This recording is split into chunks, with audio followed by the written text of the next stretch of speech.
I'm sure you'll agree that's very beautiful. So I'll give you some background about who we are and how we operate. You'll never see the brand Alaska Seafood Marketing Institute in a supermarket, for instance. We don't actually sell seafood. We are an organisation that is a public and private partnership based out of Alaska. So we're funded by industry. Fishermen will pay a levy on all of the fish that's landed in Alaska. And we also have funding from the government, and that's the US government as well as the Alaskan state government. So we exist to carry out marketing in globally around Alaskan seafood. We are effectively a brand manager for all seafood from Alaska. And we talk very much about some key messages that are in our strapline, in our logo, and that's wild. We don't have any fish farms in Alaska. We only have wild seafood. All of our seafood is natural and it's all sustainable. And we'll go on to talk about some of those points later on. And some of the messages that resonate most with consumers around Alaskan seafood are quality. We're very proud of the quality of the fish that is caught and processed in Alaska. As a result of the quality, the flavour profiles are not only different but very incredible, really beautiful. The health credentials from the seafood in Alaska are second to none, and it's also incredibly versatile. So there are lots and lots of different species of fish that come from Alaska, and you can do heaps of stuff with them. So today I'm going to use my time to talk to you a little bit about these 5 key points. First of all, we will look at some of the background about the Alaska fishing industry. I'll give you some key points and just give you a bit of context, I suppose. We'll look at the species, mostly salmon and pollock, which is what is mostly imported into the UK. And we will look at sustainability. Sustainability credentials are very important, especially at the moment. It's very topical. Health and nutrition, of course, is hugely important when we're referring to seafood. And then finally, I'll have a look at some of the teaching resources that are available and will be made available to you to take back into your classrooms after today's session. So let's look first at where the fish are from. Alaska is a US state. It is in the northwest of the US and actually borders Canada. So the fishing areas are called FAOs. That's a bit like a street name, for instance. FAO is the area that we're allowed to fish in, and we fish in FAO 67, which is, if you can see it, that red dotted line. So any fish that's caught within that area is classed as Alaskan fish. Most of our whitefish species, so our pollock, our haddock and so forth, is caught in the Bering Sea and in the Gulf of Alaska. And the salmon are actually harvested from the mouths of 15,000 rivers around the state. Alaska is a huge, huge state. And it also has a very, very large fisheries. That's not to say it affects the quality or the sustainability. However, it is big business. So the industry in Alaska actually employs 60,000 people directly and supports about 100,000 jobs across the US. So you can see already the scale of it is quite something. When we look at the volume of the seafood that is produced in Alaska, the numbers start to become slightly mind-boggling. We're talking about 2.6 billion kilos of seafood, which is 2/3 of the US's wild seafood harvest in a typical year. Of that 2.6 billion kilos, about 1 billion is exported, and it's worth $3.2 billion. It's big business.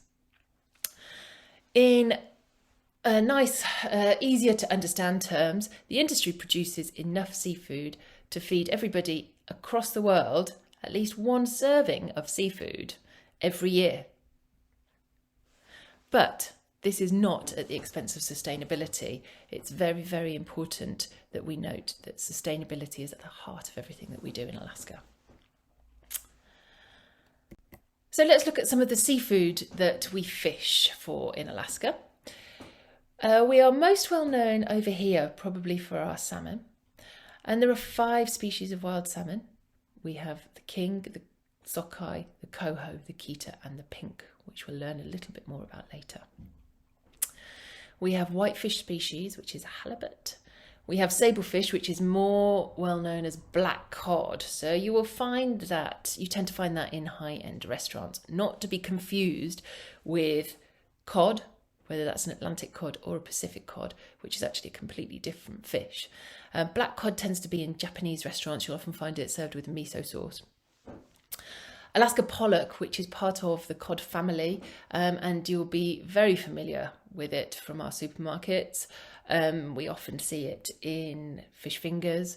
We'll see it as naked, fresh fillets in the fresh aisle. We'll also see it as frozen fillet in the freezer aisle, and it also comes in many preparations such as fish pies and so forth. There is some Pacific cod that makes its way to the UK. Of course, we have Atlantic cod here as well.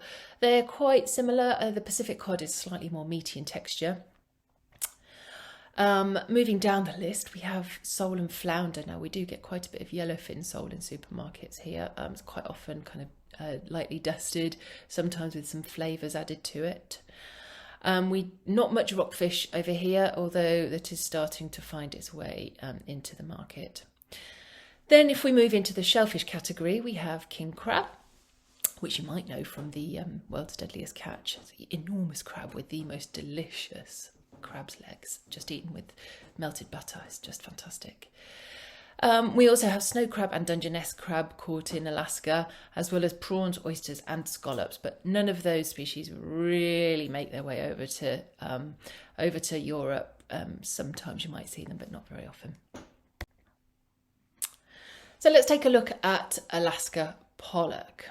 Alaska pollock is, like I said, part of the cod family. It's a whitefish species. It's incredibly versatile. You can use it in pretty much anything. In fact, my favourite at the moment is using it for fish tacos. It's fantastic. So how is it fished? It is the biggest fishery. In fact, it's the world's biggest fishery, funnily enough. And they use trawl fishing in Alaska, which is this large funnel-shaped net. And it's dragged behind the fishing vessel. These nets are dragged, it's called a mid-water trawl, so it's between 100 and 400 metres below the ocean surface. It doesn't actually go on the ocean floor. Then within those nets you have sensors, and those sensors inform the captain and the crew when the net is full. And so what that means is that when those nets are full, they can then be brought up to the surface and the fish taken out, which means that it will limit any damage to any fish and preserve the quality of the fish. So quality is big when we're talking about the pollock industry. Genuine Alaskan pollock is processed by very dedicated production teams, mostly at sea. So we often have these, you might see these factory vessels. And what that means is that the pollock is frozen very, very quickly from when it's caught. So they often head it, gut it, fillet it, and within 4 to 6 hours, it is frozen at very, very cold temperatures to lock in that freshness. Now, you'll have heard the story about peas and how frozen peas taste better because they've locked in the freshness and it's frozen within moments or minutes or hours of it being caught. Well, the same is true here with pollock. And this approach, this very careful, fast production at very cold temperatures ensures the preservation of colour and flavour and the smells and also the nutritional values. It's very, very strictly controlled from the moment it's caught. So one thing that sets genuine Alaskan pollock apart is that it's fully traceable. When a fish is caught, a pollock fish is caught, it is stamped with a date code. And with that date code, you can trace back when it was caught, what boat it was caught on, the boat's position, the date, the time of the catch, the actual specific haul. And that also enables, throughout the production and the supply chain, further details like the temperature of the fish, at what temperatures it's been stored at, the quality of the fish when it was caught, or when it entered any production plants or any logistics, any test results that it might have undertaken, and any weights and so forth. So you see that it's very, very carefully regulated to ensure that by the time you buy it in your supermarket and you eat it off your plate, that is the best quality that it can possibly be. And I said I was also going to talk to you about salmon. So wild salmon is very different to what we just call salmon and tends to be a farmed variety. It's very different in terms of taste and texture, in terms of cooking, and in terms of usage as well, I would say. So as the salmon here is fit, let's say. It swims out in the ocean. Its protein, its fat content, its muscle content, the way it develops is very different because it has all that time out and swimming naturally as it should. And as a result of this, it's really nutritious. It's one of the most nutritious proteins that you could possibly come across. It's very low in saturated fat, high in omega-3s, vitamin A, D and B. So we'll come on to have a look at nutrition later, like I mentioned. In Alaska, we don't use any pesticides. In fact, this comes from some of the cleanest waters in the world. This water is very carefully managed and tested, and we make sure that it's not got much pollution in that water. There's no artificial colouring in the salmon. There's no preservatives. In fact, even in canned salmon, it's completely natural. There's just a tiny bit of salt that goes into a canned salmon. There's nothing's genetically modified. So what this really means is that it's retaining all its goodness from when it's frozen or canned to when you get it on your dinner plate. Before I move on, I did want to just mention a couple of tips on cooking with wild fish, or wild salmon in particular, because this fat makeup and the fat and the protein makeup in a wild fish is different. You'll find that the fat kind of runs through the muscle in a different way. So when you cook with it, you need to cook it with a slightly shorter cooking time. If you cook it for as long as you are used to cooking a salmon, it is likely to dry out. So I will quite often actually cook it and then turn the oven off, or the pan or the heat off, and just let the latent heat cook it all the way through, just to make sure that it's not going over. Because if it's over, nobody wants a dry piece of fish. The other thing is that the way it's processed and frozen means that you can cook it from frozen, because all of the goodness is trapped into it, and it's frozen to such cold temperatures, it can be cooked from frozen. What I will do is I will take an individual portion out of my freezer. I'll normally wash it under the tap because they tend to have protective ice glazes on, and then you can stick it straight in the pan or in the oven, or however you're cooking it. So here are our 5 species of salmon. I'll talk you through them briefly, starting with, let's call it the most premium fish, which is the one at the top, and that's the king salmon. If you get to watch Drew Baker's filleting demos, he is using a king salmon, and he is very lucky. We don't get many of those. That's a very premium fish. And the reason we don't get many of them is because we are not allowed to catch many of them. There aren't so many in the ocean because naturally it's a smaller biomass, and so the volume that is allowed to be caught is relatively small.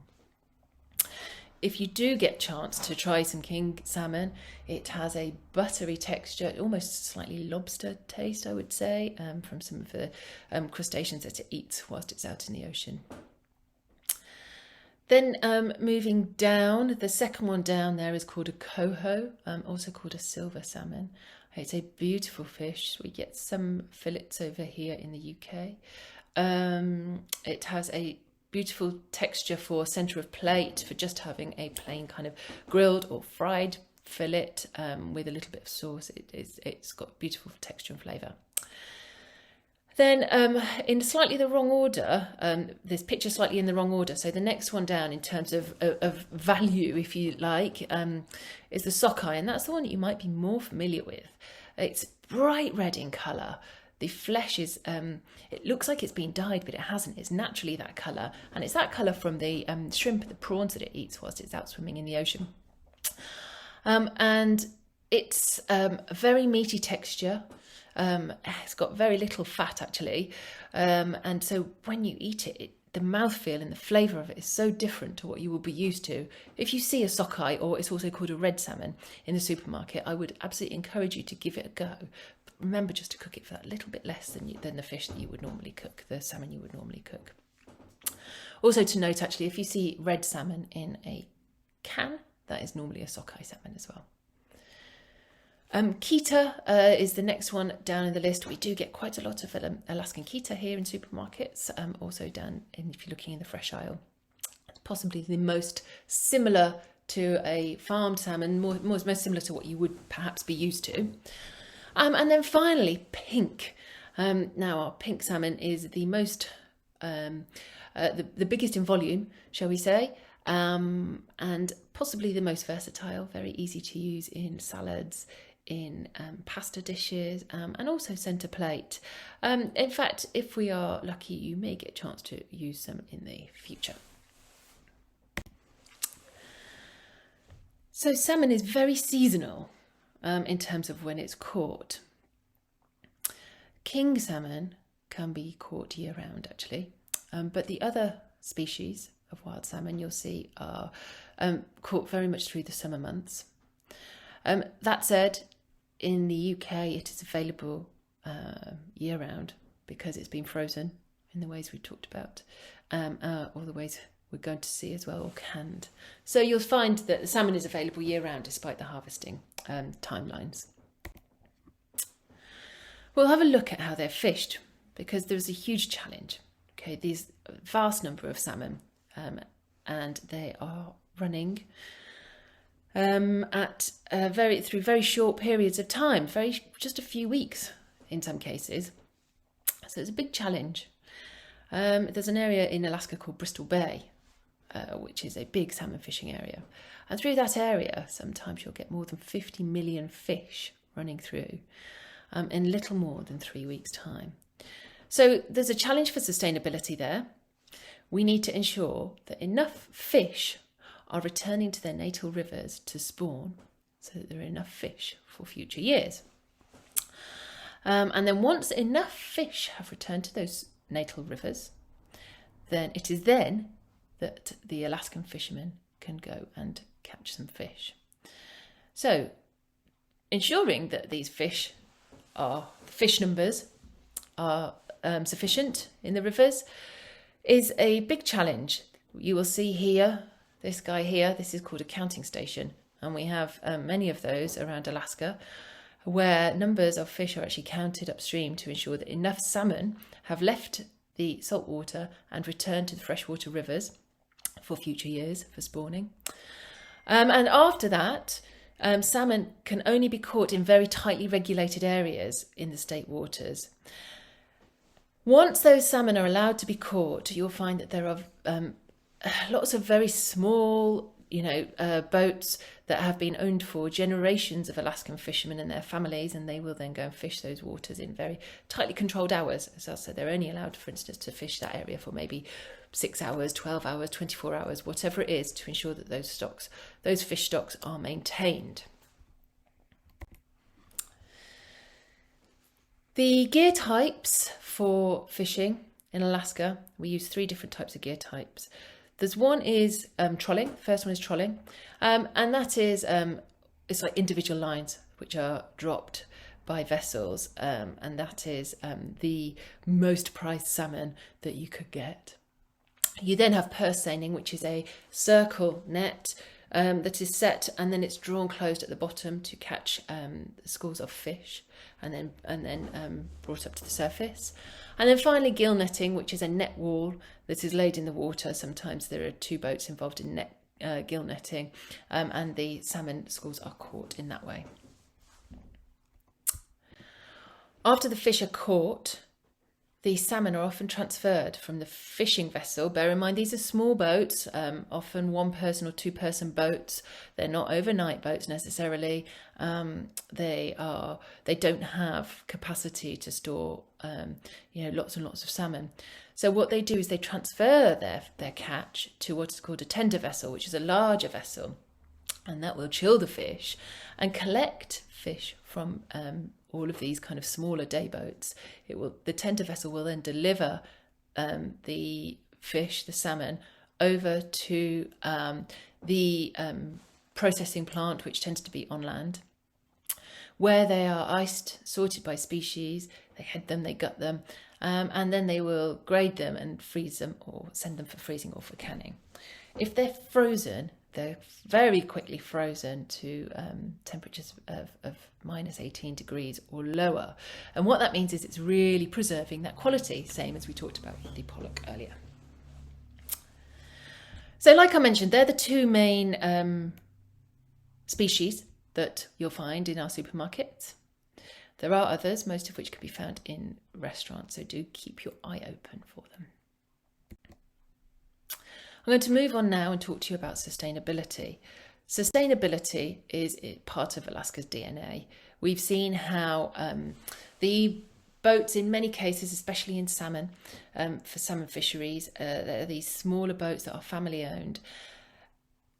This means that sustainability is not just a certification in Alaska. Sustainability is more fundamental to that. It's about these families ensuring that the fish are in the ocean for their future generations to fish. Once they hand their family boats down to their kids will then have fish stocks and have a business, if you like, for future years. However, when Alaska became a US state in 1959, it actually wrote sustainability into the Constitution. So it predates really any of these kind of certification systems and so on. The fisheries management in Alaska really ensures that fishing practices don't harm the fish and the biomass, but additionally other marine plants and animals, as well as the environment. And it also has a very strong commitment to maintaining communities and fishing families, which is inherent to the culture of Alaska. In fact, there's no fish in Alaska that has ever been overfished.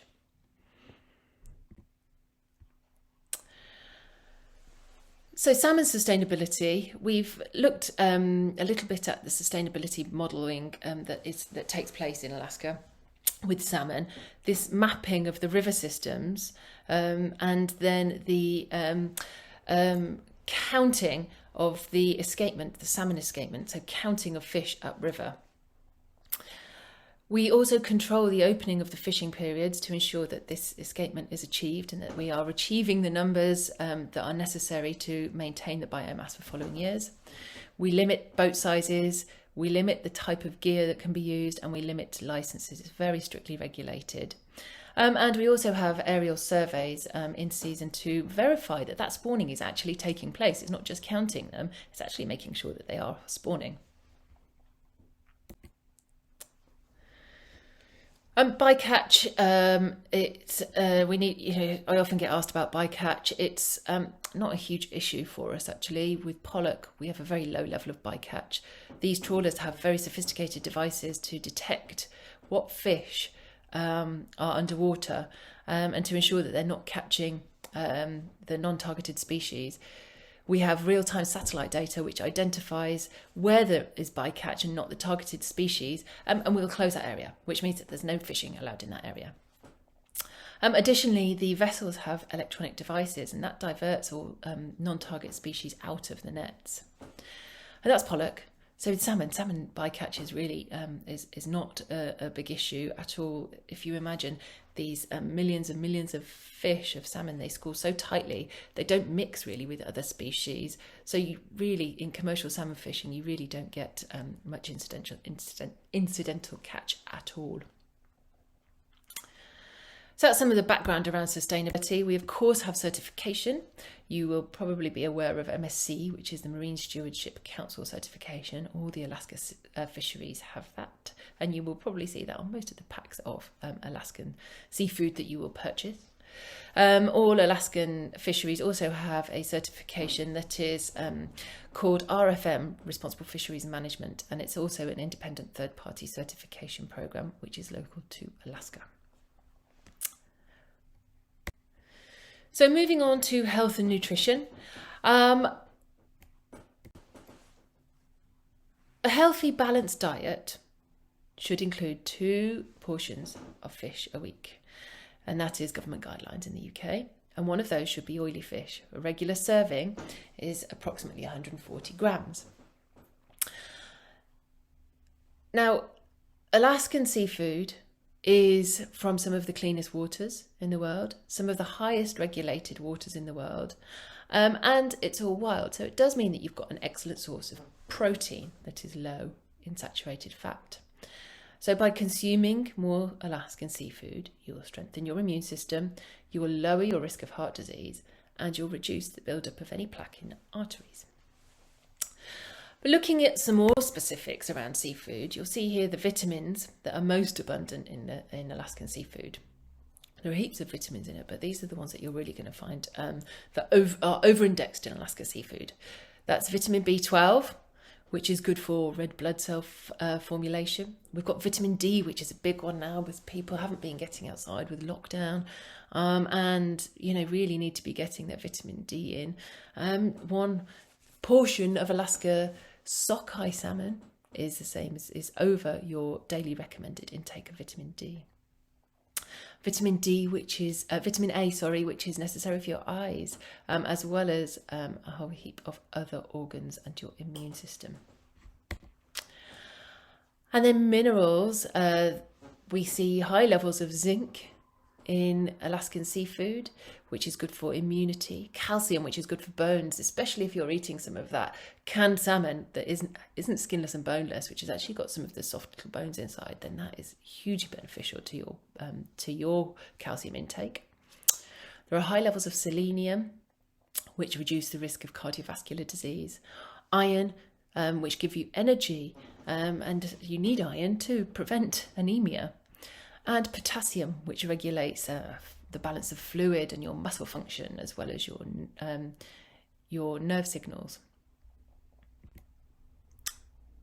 And then finally on nutrition, we've got omega-3s. And of course, everybody knows that fish is high in omega-3s.